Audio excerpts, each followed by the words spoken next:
Hey guys, what's up? This is ColbyCheeZe with OnRPG. Today going to be doing a review of Global Agenda. This is one of the newer free-to-play games added to Steam just recently, along with a few others. This one is a little bit different than most RPGs. It's not your hack and slash, it's more of a run around and shoot people. This is a third-person view and quite fun, I will add at that. So let me jump in and show you some of the gameplay and give you an idea of my thoughts on the game as well. In this game, apparently some big government organization is the dominant power in the world, and no army can stand up against them. So, war is waged with these deadly elite operatives, and that's what you are. Jump off the roof, don't worry, you got a jetpack. He already dead. Oh, I don't have any shoes! I need some shoes! You start the game off in this really nice tutorial mission that you jump out of this cryo tube and you have to run out and fight through a horde of robots and make your way to safety in some way or another.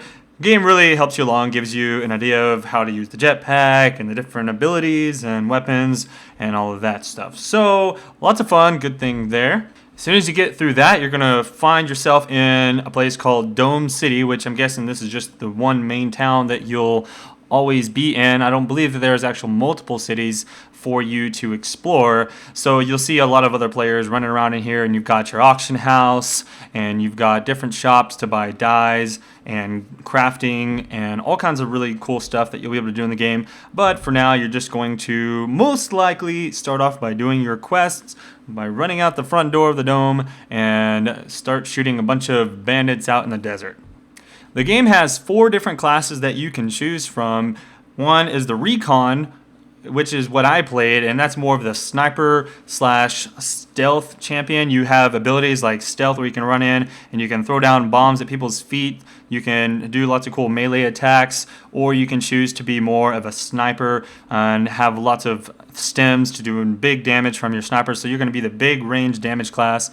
Or you can pick an engineer, and these engineers will build turrets and shield walls and healing stations and just shoot plasma guns and things like that. And then you've got the assault class. This is the guy that's going to be the big tank in the front lines of everybody. They're also going to be shooting the big guns like the rockets and miniguns and things of that nature.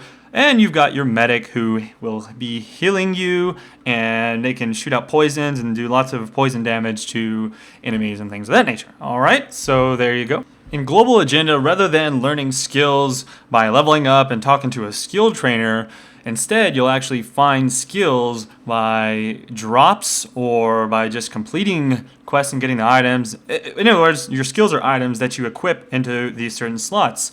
You have a primary, secondary, and then a specialty slot, and those are going to be for mainly like your guns and possibly another type of item. For example, on my Recon class, my specialty was my stealth, and then you're going to have 3 offhands, which can be a numerous amount of things.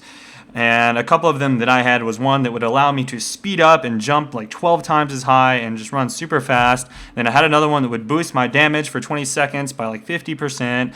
And then I had one that would allow me to throw down a mine on the ground that would explode. So all kinds of different offhand items that you can get. And then you also have a team buff item that you can get, which after you kill a certain number of enemies, you'll be able to activate this item, and it gives everyone on your team a small type of buff. And then there's a consumable slot. So that's kind of the different setups you have to use. And whenever you're in an instance or something of that nature, you have to actually decide before you go in what your loadout is going to be. So there's a little bit of strategy involved in, hey, what skills am I going to use with this particular instance or this arena or whatever. Another interesting thing that I found with this game is that rather than your actual armor changing the way your character looks, instead you have another tab with items that you can find which will solely change your appearance but has nothing to do with your stats. So you can pick up certain helms, and you can pick up certain suits and different dyes, different colors of dyes for your weapon and for your armor and things like that. That will completely change the way you look. This way you have complete control over how your character appears within the game, rather than, oh, hey, I picked up a new suit of armor and it's got these great stats, but it looks terrible on me. You don't have to worry about all that. You get to choose how you want to look, and you can just focus on getting all of the items that have the best stats.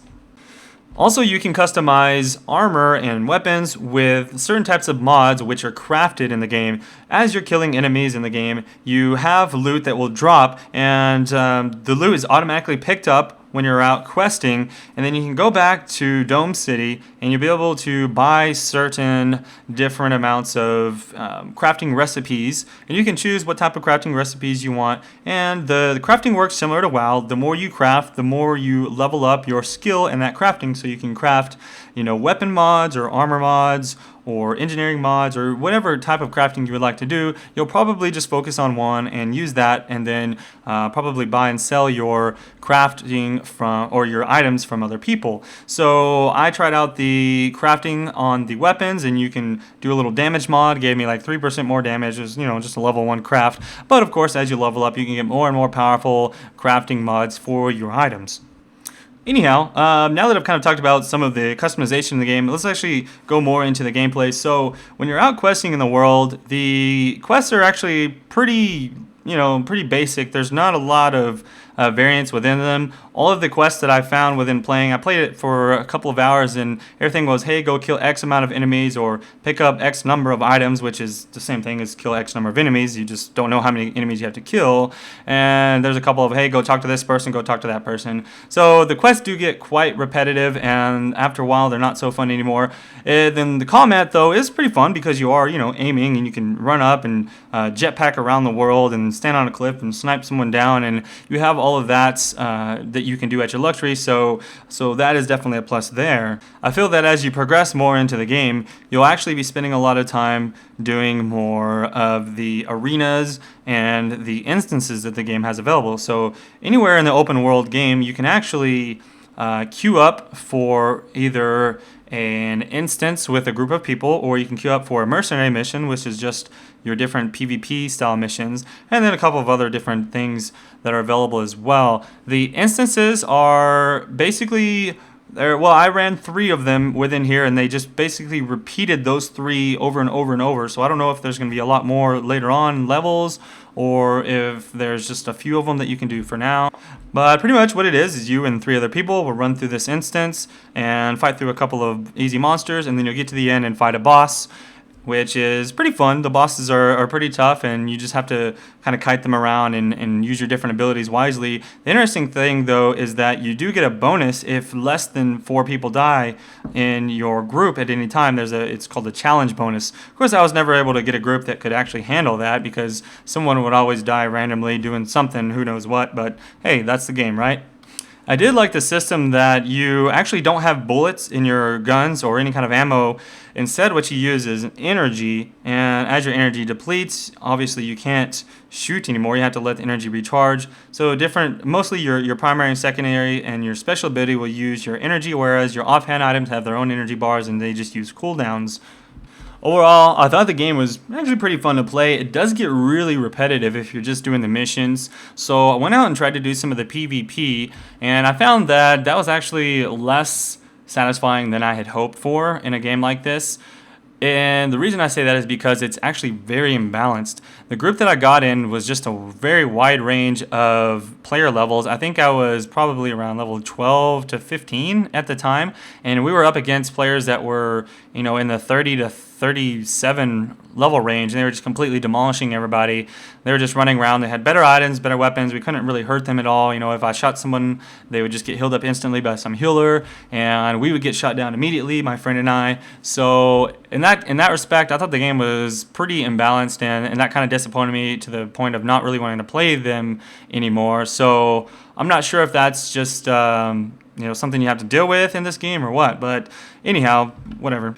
Of course, since it is a free-to-play game, you have the option of playing it for free. You can definitely spend some money on it if you like, which allows you to get extra drops within dungeons. You get elite gear from the bosses in the dungeons. Otherwise, you just get experience and points for doing the dungeons. Also, another thing I actually did not like that much is the fact that you have to pay to use the auction house. Now, I wasn't really happy about that. That seems like it should be something that every player can use, even if they don't pay. So whatever. But that's one of those free-to-play things.